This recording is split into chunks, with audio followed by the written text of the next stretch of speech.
तो आज के स्टोरी टेलिंग की नायिका है एग्नेस गोन्साल्विस। क्या आपने पहचाना? नहीं पहचाना तो उनका दूसरा नाम है मदर टेरेसा। अब तो जरूर पहचाना होगा और स्कूल में भी कभी ना कभी जरूर पढ़ा होगा। वो एक तरफ से तो ग्लोबल आइकन थी, लेकिन दूसरे तरफ से वो बदनाम भी थी। जी हाँ, मन में बचपन से ही बीमार और गरीब लोगों के प्रति बहुत ज्यादा करुणा का भाव रहता था। इसीलिए उन्होंने शादी ना करने का फैसला किया और सिस्टर्स ऑफ लोरेटो नाम के एक ऑर्गेनाइजेशन में वो शामिल हो गई और गरीब और बीमार लोगों की सेवा करने लगी। से ही वो सेवा करते करते 1929 सन में भारत आई और दार्जिलिंग से उन्होंने अपना सेवा शुरू कर दिया। देखते ही देखते वो ग्लोबल आइकन भी बनी और बहुत सारे देशों से हाईएस्ट सिविलियन अवार्ड भी उन्होंने जीत लिया।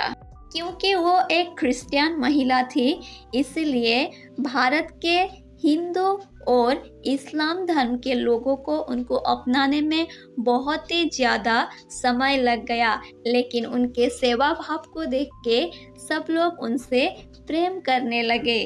फिर भी कुछ लोग उनको प्रेम नहीं करते थे, क्योंकि एक्सेप्शन तो हमेशा होता है।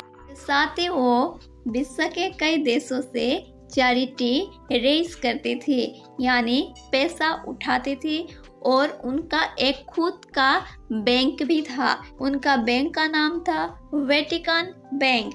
यानी जो महिला गरीबों की सेवा करने के लिए घर से निकली थी, उन्होंने आखिर में अपना एक बैंक भी ऑर्गेनाइज कर लिया था, जहां बहुत ही ज़्यादा पैसे थे और बताया जाता है कि उन पैसों में से सिर्फ 7% पैसा बीमार लोगों में खर्च होता था।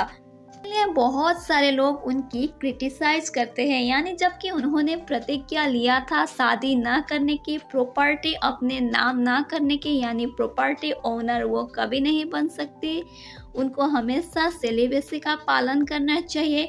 इन सारे प्रतिज्ञा के बावजूद भी उनके पास एक बैंक था और वो पैसा गरीबों में 100% नहीं जाता था, यानी वो 100% प्रोवाइड गरीबों में नहीं करती थी।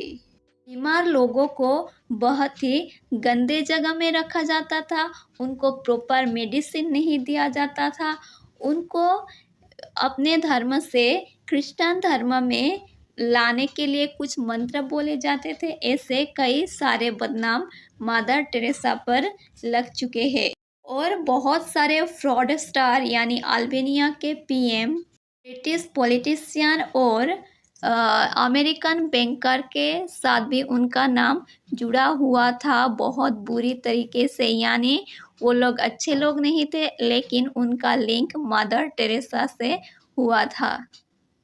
लेकिन उन्होंने बहुत ही अपने दिल से, अपने मन से बीमार लोगों की सेवा की और अपनी नाम की सुर्खियां बटोरने में कामयाब हो गई और गरीबों की सेवा करते करते वो मर गई। मुझे मदर टेरेसा का जो लाइफ है इतना इंटरेस्टिंग लगा कि मेरे हिसाब से कोई भी इंसान इतना ज़्यादा संत नहीं हो सकता और इतना ज़्यादा बुरा भी नहीं हो सकता। इसलिए मुझे उनकी कहानी बहुत ही ज़्यादा रिलेटेबल लगी, अच्छी लगी, तो इसलिए मैंने आप सबके लिए ये स्टोरी लाई।